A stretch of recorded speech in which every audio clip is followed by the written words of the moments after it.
We're with Eddy Mindlin, and we're going to talk about the big picture in sales. Eddy, welcome to the program. Thank you. Great to be back. Absolutely. So I like to talk about any business, but particularly the one you're in, the sales business, the business of sales, building relationships, and ultimately getting transactions closed, a vision for the whole business. So we've talked about this a little bit. What are your core values in your practice? And then behind that, how do you suggest people develop a sense of core values for, the why are they there question? Well, my number one core value is ethics and integrity and those types of things. That's how I live my whole life. I treat people the way I want to be treated. I follow the golden rule. I think, unfortunately, a lot of people in business and just society don't. Everybody's just in it for themselves.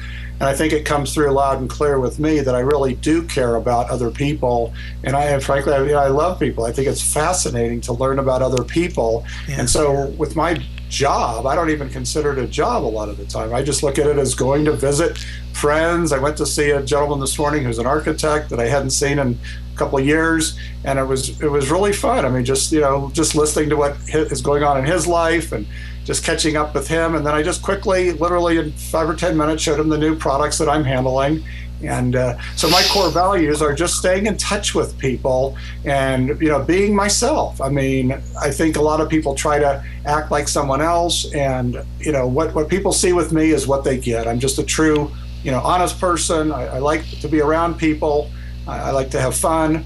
And that's what it's all about. You've said, and I love this, that at the end of the day, we really get to decide how big our business can be and how many clients we want to have and how much money we want to make. Talk a little bit about how you have sort of a visual on and how you went through a process of scaling your business over the years. We've talked about this a little offline, but go ahead.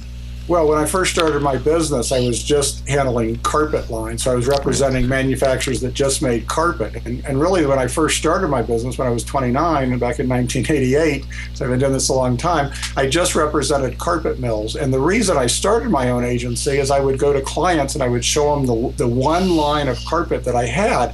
And they would say, well, do you have this? Do you have that? And it's terrible for a salesperson to say, no, I don't have that, and to leave. So I realized that I really had nothing to lose. So I started my own agency where I could sell basically whatever I wanted to sell.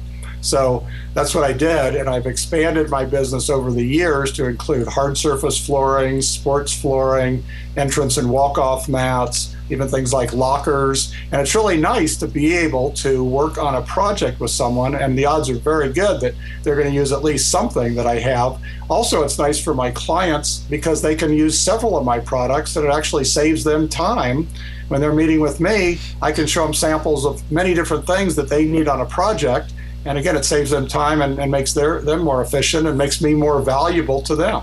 Exactly. A one-stop shop kind of an idea, which is beautiful. You've talked, Eddy, about how you have learned to manage your time. And then in some cases, you're very good at optimizing your scheduling. Talk a little bit about how you think about scheduling, all the different ways. I know you know what I mean when I ask you that. Yeah, time management is very important, and I think a lot of people are not good at that, and I can help a lot of people with that. So what I do is each day there needs to be phone calls and site visits or seeing clients in person. Some days you're out all day and sometimes you're on the phone all day, but there needs to be a balance, which is important. So what I will do with my system of following up an organization is I will make a list so I have no more than, say, 15 or 20 phone calls that I can make, because realistically that's all you can pretty much do. If I can keep it to 10, it's probably better.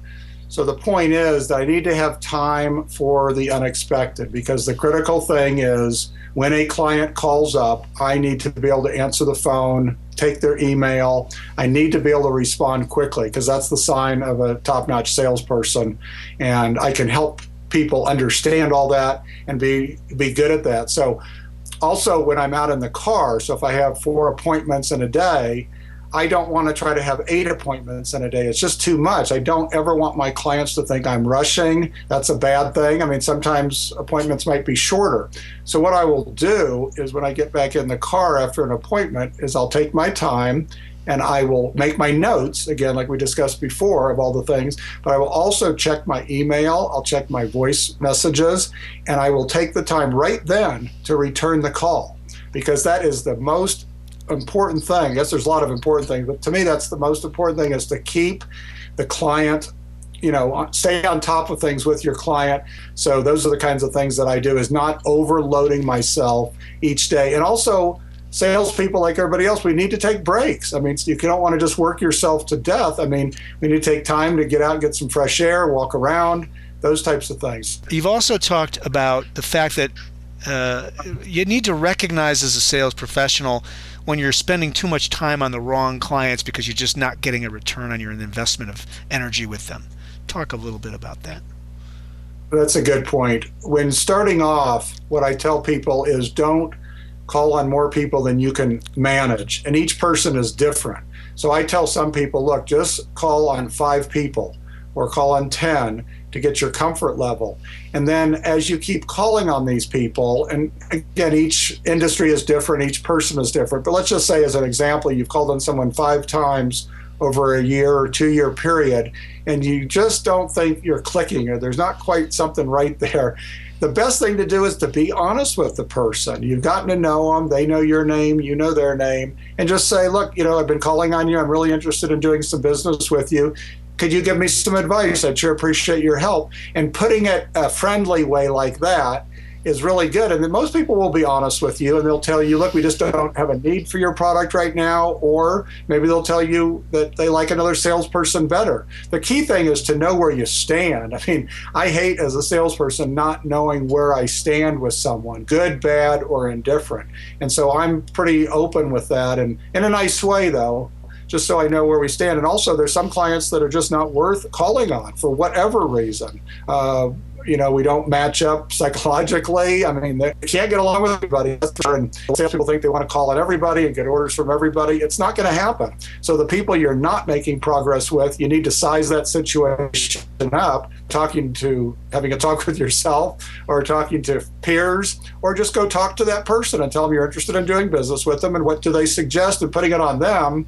And it kind of works out that way pretty well. It really helps to hear you talk about it with such a depth of experience, because you're very comfortable with some of what some might regard as uncomfortable situations, or the abnormalities of relationship building in business. And I mean, you've just seen it all, so it's just very comforting. Eddy, thanks so much for your insights on all of these systems and all of your approaches to sales. We'll see you next time. Thank you.